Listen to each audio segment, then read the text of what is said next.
So let's move on to our next really tough competitor. Unhung Hero? The Hobbit Part 2. You don't want to do Unhung Hero?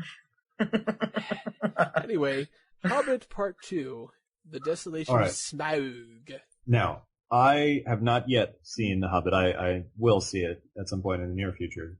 Okay. But I can't, this particular movie, I can't really say if it's nerdy or not. I could only talk about the book. And just like I saw the first movie, obviously. I feel like this is probably, I like The Hobbit was the nerdiest movie of last year. And I feel like, it's going to be the nerdiest movie again. I feel like that's pretty much a guarantee. So The Hobbit, and I have to say I haven't seen it yet. I'm going to see it, of course. But I just didn't get a chance to see it yet. I saw the first movie and I've read the book, obviously. So just based on that, I just have to sort of speculate about how nerdy the movie is. Based on the first movie and based on knowing the book and everything like that, I would say pretty much like this has to be the nerdiest movie of 2013. And again, without having actually seen it, I'm assuming that it's just, if it's anywhere close to as nerdy as the first Hobbit movie was, then, it just has no competition. There's no way. So I think we're going to see a repeat champion. Hobbit will be the nerdiest movie this year, again. And it's probably going to be the nerdiest movie of next year also.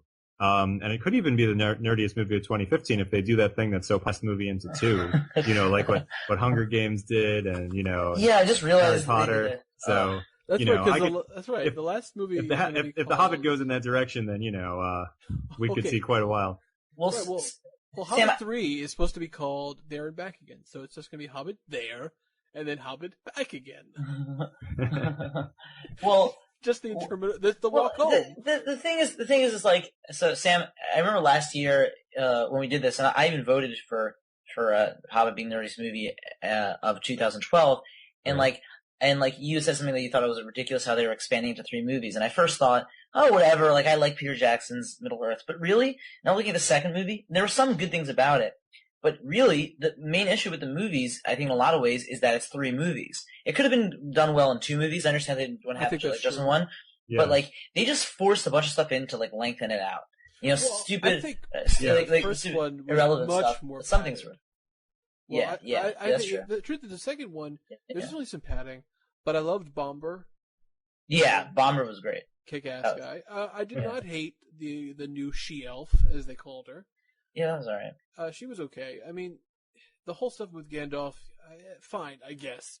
But the truth is, obviously that was all sort of added later, retconned in, because it wasn't in the original book.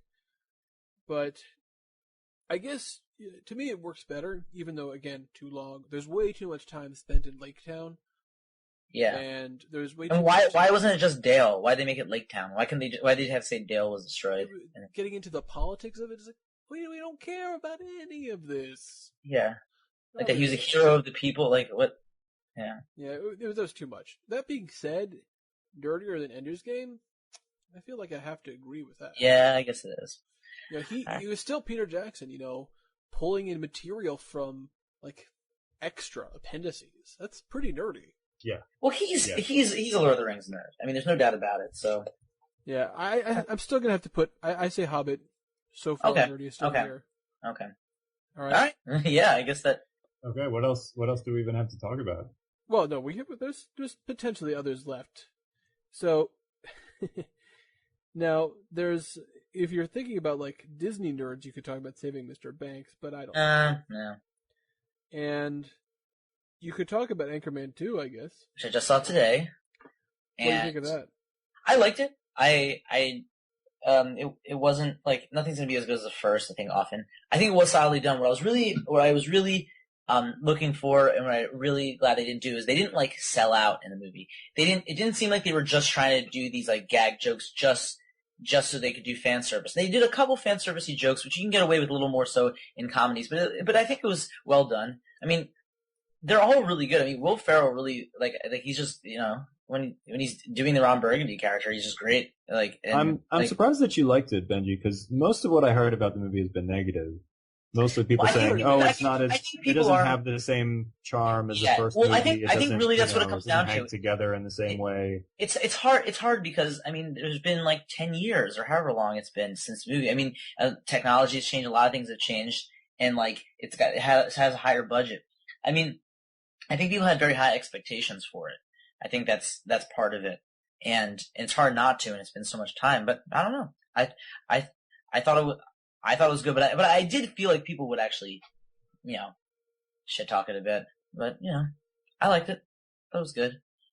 Okay. Well, I mean, we could theoretically talk about the new Scorsese movie, The Wolf of Wall Street. Yeah, but is that really nerdy? Yeah, I don't know how nerdy that one is. I haven't seen that one. Haven't seen a lot of these movies, but I don't think it was nerdy really. Yeah. Okay, fair enough. And I guess we can definitely see... There's a bunch of movies at the end of the year that are, we could talk about 47 Ronin, Secret Life of Walter Mitty, 47 Ronin, White Man Grudge Saves the Match. Day. All of these movies are like maybe a little bit nerdy, but they're not contenders. Right, okay. Okay. Well, what about Her? Okay, Her is an interesting one. That was a movie that you recommended to me, I believe. Yeah, it's my favorite but movie I have not seen it yet. Of the year. So why don't you tell us why you would consider it as potentially one of the nerdiest movies of the year? Her is from the director of Being John Malkovich and Adaptation. Mm-hmm. And he also wrote it. His other two movies were written by Charlie Kaufman, but when he was talking to him about making this movie, he said, "It sounds like really you want to write this movie, so why don't you do it?" And it takes place in the not-so-distant future, and it's basically about a guy played by Joaquin Phoenix who falls in love with an artificially intelligent operating system. Mm-hmm. And it's sort of about, technology and the way it sort of separates people, loneliness, and also about how potentially machine intelligence might evolve differently from our own. That's interesting. I'm definitely interested in seeing it. So I definitely say very nerdy. Mm-hmm. But you guys might not agree on how nerdy it is. Yeah, it's hard to beat the nerd. Like, what can beat the nerdiness of any Lord of the Rings thing, potentially? Like, it would have to be anything that's related to, like, Star Trek or Star Wars or some sort of comic thing. Or I guess some other Joss Whedon thing. Or maybe Star Wars. But... Alright, well, as we did last year, how about we each say our top 3 nerdy movies of the year? Okay. Take a sec to just think about that. Okay. And while we're taking a second to think about that, we can just we can just probably cut this have out. some idle chatter, so we don't just have dead I air. was just going to cut it out. Dead air is I've already bad. No, keep it in. I've already come up with mine. Try to avoid having dead air if we can. All right, so have you guys? Now you have to leave it in. Yeah, you do now. So have you guys come up with your list? Yes, I have my list. So let's go backwards from how we did the original one. So we'll do Sam, me, Benji. Okay. So I would like to have like a sort of unconventional choice in here and like change things up a little bit and like, slip Much Ado About Nothing in there. Probably that would be number 4, but I just can't do it. The top 3 nerdy movies for me are number 1, or I count down from 3 down to 1. So number 3 is Pacific Rim, number 2 is Ender's Game, and number 1 is The Hobbit. I just can't see any way to justify, squeezing Much Ado About Nothing in there as much as I would like to. Yeah. Okay. Well, I'm going to have to disagree with you, Sam, because I am going to put Much Ado in there as my number 3. Now, I was really going back and forth on this, but I'm going to have to say Her is number 2. Oh, okay. All right. And then 1 is going to be The Hobbit. Okay. All right. And Benj? I will say Don John on the bottom, and I stand by the nerdiest thing I was saying. All right. You're entitled to your opinion, of course. Okay. Catching Fire. Wrong opinion. Right, right. Oh, interesting. Catching Fire, definitely. Okay. At least if I'm gonna put him as my favorite, and then The Hobbit, has to. All right. Well, it sounds like for the second year in a row, The Hobbit, nerdiest movie of the year, nerdiest movie of 2013. Except for the winner in the end, which is always Weird Al Yankovic. Weird Hobbit Yankovic. If he had come up with an album this year, I might have agreed with you. But instead, he just had some funny videos. All right. Yeah. Well, it only took us about an hour and change to almost 2 hours to figure this out, but we did. We kept it the same. If we had just gone in reverse, we might have just stayed with The Hobbit the entire time. Podcast finished.